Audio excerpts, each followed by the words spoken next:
अस्सलाम वालेकुम दोस्तों, मैं हूं माजिद मलिक और डिस्कवर द वर्ल्ड में आप सबको खुशामदीद। नाज़रीन गिरामी, बेशक आज इंसान इतनी तरक्की कर चुका है कि रोजाना ऐसे जदीद से जदीद हथियार तैयार कर रहा है जो एक ही वार में हजारों लोगों को मौत के मुंह में भेज सकते हैं। लेकिन क्या आप जानते हैं कि कदीम दौर में भी ऐसे हथियार मौजूद थे जो दुश्मन के परखचे उड़ा देते थे। आज की वीडियो में हम ऐसे ही मौलिक हथियारों का जिक्र करेंगे जो उस वक्त सबसे खतरनाक और जदीद तरीन माने जाते थे, और खास तौर पर ऐसे जानवरों को भी मौजू का हिस्सा बनाएंगे जिनको उस वक्त हथियार के तौर पर इस्तेमाल किया जाता था। तो दोस्तों, सबसे पहले हम ग्रीक फायर नामी हथियार की बात करते हैं, जिसे बाज़ंतीनियों ने अपने दुश्मनों को नेस्तो नाबूज करने के लिए बनाया था। यह हथियार इस कदर अजीब था कि इसका ठीक ठाक फार्मूला आज तक किसी को मालूम नहीं हो सका। ताम इसमें इस्तेमाल होने वाला एक ऐसा आतिशगीर मादा था जिसे तीरों की मदद से फेंका जाता था, और ये कश्तियों और जहाजों से चिपक जाता था, यहां तक कि पानी डालने से इसकी आग मजीद भड़क जाती थी। अरब इस आफत के मुकाबले के लिए तैयार नहीं थे, चुनांचे देखते ही देखते तमाम बहरी बेड़ा आतिशेजार का मंजर पेश करने लगा। सिपाहियों ने पानी में कूदकर जान बचाने की कोशिश की, लेकिन यहां भी पनाह नहीं मिली, क्योंकि आतिशे यूनानी पानी की सतह पर गिरकर भी जलती रहती थी और ऐसा लगता था जैसे पूरे बहरे मरमरा ने आग पकड़ ली हो। अरबों के पास पसपाई के अलावा कोई चारा न रहा। वापसी में एक हौलनाक समुद्री तूफान ने रही सही कसर पूरी कर दी और सैकड़ों कश्तियों में से एक आधी बचकर लौटने में कामयाब हो सकी। नाज़रीन गिरामी, अब हम हवाचा नामी हथियार की बात करते हैं, जिसे 14वीं सदी में कोरियंस ने इजाद किया था और उस वक्त इसे सबसे अहम और तारीखी इजाद करार दिया गया था। इसे ऑर्गन गन भी कहा जाता था, जो एक ही वक्त में 100 से ज्यादा तीर रॉकेट की तरह चला सकती थी। ये वार मशीन 2 पहियों वाली गाड़ी पर मुश्तमिल होती थी, जिसमें बहुत सारे सुराख किए जाते थे जिनमें तीर रखे जाते थे और जो अपने साथ आग के शोले निकलते थे। इस मशीन से पहले भी बहुत से ऐसे हथियार बनाए जाते रहे थे, लेकिन ये उस दौर का सबसे जदीद हथियार था जिसने जापानियों के होश उड़ा दिए थे। नाज़रीन गिरामी, ऐसे हथियारों की इजादात तो मुसलसल नजर आती रही है, लेकिन बारूद की इजाद ने मंजरनामा यकसर तब्दील कर डाला। चीन में इसकी दरियाफ्त किसी हादसे से कम नहीं थी। किस्से और कहानियों के बरक्स अब इसे सिर्फ आतिशबाजी के लिए इस्तेमाल नहीं किया जाता, बल्कि जब से इसे दरियाफ्त किया गया, इसे फौजी मकासद के लिए इस्तेमाल किया जाता रहा। बाद में इस खुफिया हथियार के बारे में बाकी दुनिया को भी पता चल गया और फिर एक खौफो हिरास फैल गया। बारूद की इजाद को एक इत्तेफाक भी कहा जा सकता है, क्योंकि चीन के कदीम कीमियादान सदियों तक एक ऐसा जादुई माया दरियाफ्त करने में लगे रहे जिसे पीकर इंसान गैर फानी हो जाए। 850 सदी में सोंग हुकूमती सिलसिले के दौरान चीन के कीमियादान ने पोटाशियम नाइट्रेट के 75 हिस्सों को 15% तारकोल और 10 हिस्से सल्फर के साथ मिलाया, तो एक ऐसा आमेजा तैयार हो गया जिससे एक धमाका हुआ और बिजली जैसी चमक पैदा हुई। जब उस आग के शोले के पास जाया गया तो कीमियादानों के हाथ जल गए और वो मकान जिसमें ये सब काम कर रहे थे, वहां का सब सामान जलकर राख हो गया।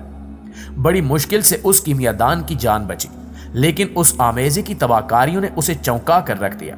मगरिब की तारीख की किताबों में कई बरसों से यह लिखा हुआ है कि चीनियों ने इस इजाद को सिर्फ आतिशबाजी के लिए इस्तेमाल किया, लेकिन यह दुरुस्त नहीं है, बल्कि तारीख बताती है कि सांग हुकूमत की फौजों ने 904 ईस्वी में बारूद से बनी हुई चीजों को अपने दुश्मनों के खिलाफ इस्तेमाल किया, और ये दुश्मन थे मंगोल।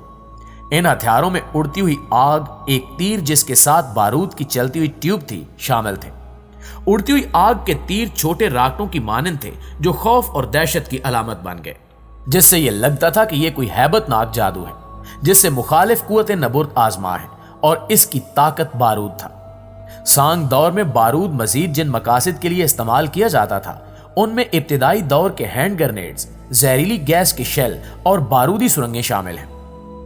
प्यारे साथियों, ये तो थे कदीम जंगी हथियार, लेकिन अब हम ऐसे जदीद और साइंस फिक्शन हथियारों का जिक्र करते हैं जिनके मुतल्लिक माहिरीन को गुमान है कि शायद इनमें से कोई हथियार मुस्तकबिल करीब में हथियारों की दौड़ की दुनिया का फाते करार पाए। जैसा कि चीन के साइंसदानों ने माइक्रोवेव टेक्नोलॉजी की मदद से मुबैना तौर पर ऐसा गैर मौलिक हथियार बना लिया है जो इंसानी आसाब पर हमला करके इन्हें मफलूज कर देता है। इस प्रोजेक्ट पर काम करने वाले एक इंजीनियर ने कुछ अरसा कबल एक गैर मुल्की जरीदे को बताया था कि इस प्रोजेक्ट का नाम माइक्रोवेव एक्टिव डिनायल सिस्टम रखा गया है। इस टेक्नोलॉजी को 2 तरीकों से इस्तेमाल किया जा सकता है।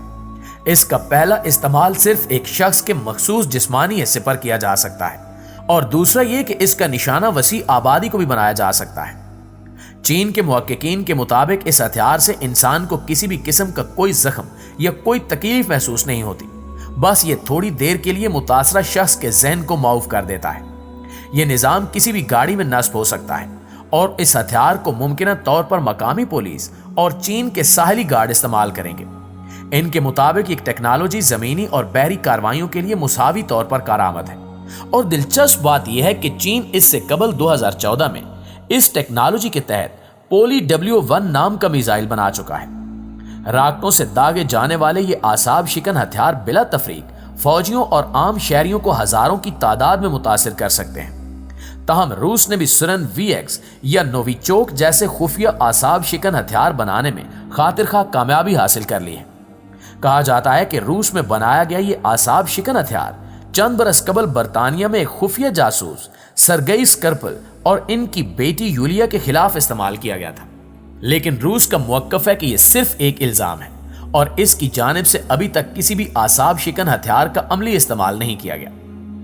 دوستو، اگر آپ مشہور معروف ہالی ووڈ فلم آئرن مین دیکھ چکے ہیں تو پھر آپ کے لیے یہ سمجھ پانا قطعی دشوار نہیں ہونا چاہیے کہ کیسے انسانی دماغ سے ہتھیار استعمال کیے جا سکتے ہیں۔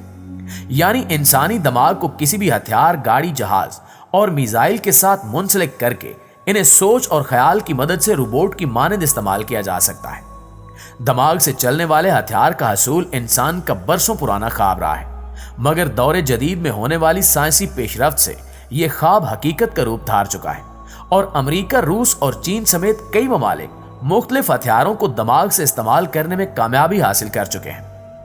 امریکی دفاعی ادارے پینٹاگون کے ماہرین ایک ایسے خفیہ پروجیکٹ پر کام کر رہے ہیں جس کی بدولت مستقبل قریب میں تمام امریکی افواج اپنے عسکری سامان اور اسلحے کو دماغ سے کنٹرول کر سکیں گے۔ اس کے علاوہ ایک ایسا جدید ڈرون بھی متعارف کروا دیا گیا ہے جو اپنے ساتھ 2 لیزر گائیڈڈ میزائل اور 350 کلو گرام بارود لے جانے کی صلاحیت رکھتا ہے، جبکہ اس ڈرون کے بالکل سامنے 2 کیمرے لگے ہوتے ہیں جو راستے کا تعین کرتے ہیں۔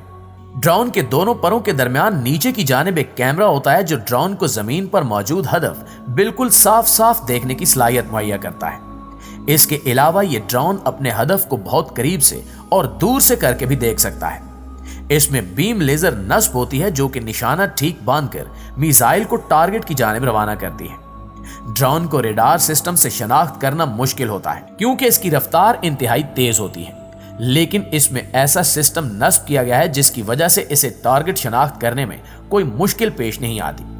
دلچسپ بات یہ ہے کہ جنگی ڈرون صرف ایک بغیر پائلٹ کا جہاز نہیں بلکہ یہ ایک پورا نظام ہوتا ہے جس میں کم از کم 4 ڈرونز، ایک کنٹرول سٹیشن اور ایک سیٹلائٹ سسٹم سے منسلک کرنے والا خاص حصہ ہوتا ہے۔ یعنی ایک ڈرون سسٹم کو چلانے کے لیے 55 افراد کا عملہ درکار ہوتا ہے۔ جی تو ڈسکور دا ورلڈ کے معزز ساتھیوں، یہ تھی ہماری آج کی ویڈیو کیسی لگی کمنٹ کر کے ہمارے ساتھ ضرور شیئر کیجیے گا، اور اگر ویڈیو واقعی اچھی لگی ہے اور آپ کی معلومات میں اضافہ ہوا ہے تو ویڈیو کو لائک کرتے ہوئے ہماری حوصلہ افزائی ضرور کیجیے گا۔ انشاءاللہ آپ سے ملاقات ہوتی ہے ایک ایسی انٹرسٹنگ اور معلوماتی ویڈیو میں۔ تب تک اپنا اور اپنے پیاروں کا ڈھیر سارا خیال رکھیے گا۔ اللہ نگہبان۔